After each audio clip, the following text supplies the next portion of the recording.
Chad mentioned spending, right? And the president's been out there, and he talked again about trade deficits, even at the meeting with the Italian prime minister. After the GDP report, he talked about how the trade deficit overall was coming down in that report. Now, you could argue back and forth as to the why.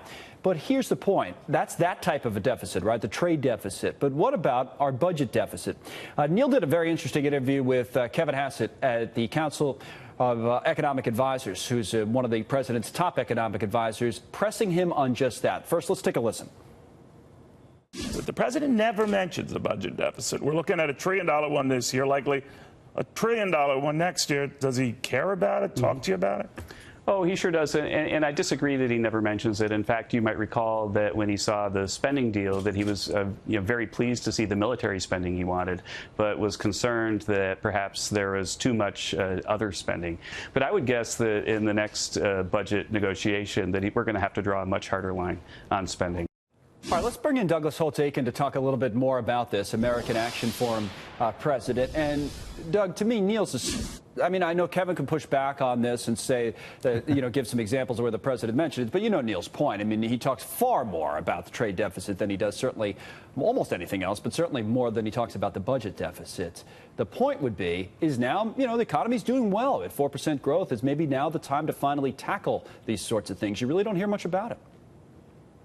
I would agree with that. They don't talk about the deficit very much, and they don't talk about the real source of those budget deficits going forward, which is the large entitlement spending programs. It's not the annual spending that Kevin referred to, that budget deal earlier this year. You can maybe shave a little off that, but it's less than a third of the budget. You have to really come to grips with the fact that we're spending a lot of money on these big programs. They're growing faster than the economy can possibly grow. We're talking 8% a year in some cases, high sevens for Medicare. So, you're going to have to get that growth rate under control. And the real kicker, I think, here, Connell, is that those programs aren't performing very well. Everyone knows that Social Security is going to have to cut benefits in under 2 decades. That's not okay. Well, I think it's interesting, and you know all about this with your time as a budget director and what have you, that when we talk about it, it's almost always because we're being forced to. I mean, correct me if I'm wrong, but you go back to the 90s, I think, it was the bond market that really, the Clinton administration did get the budget deficits under control. We had a surplus for some time.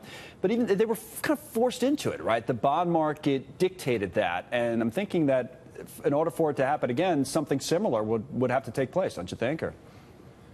Well, it looks that way at the moment. I really do think that the American people are, by and large, unaware of the scale of the problem that the federal government faces.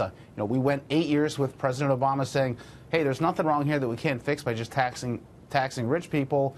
And now for about 18 months, we've had this administration saying nothing about it at all. Right. I think the American people really need a wake-up call that these important programs, the ones that they understand and rely on, cannot survive in their current form, and we should want to fix them. This is the United States of America. We should have good programs. Because it is weird when you think about it, even just from your own home, or you're managing your own budget in your own house month to month. It would be easier to do it now, wouldn't it? When the economy's doing well, as opposed to being, wow, we have 6 months left or whatever it is, and we really have to scramble. As we kind of have a little leeway. We have a little bit of rope to work with here, right? Yeah, the wind is at our economic backs at the moment.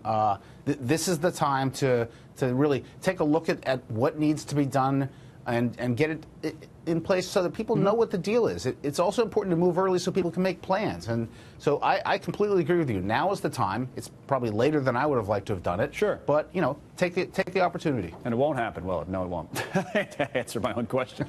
Good to see you, Doug, as usual. Thanks. Douglas Holtz-Eakin there.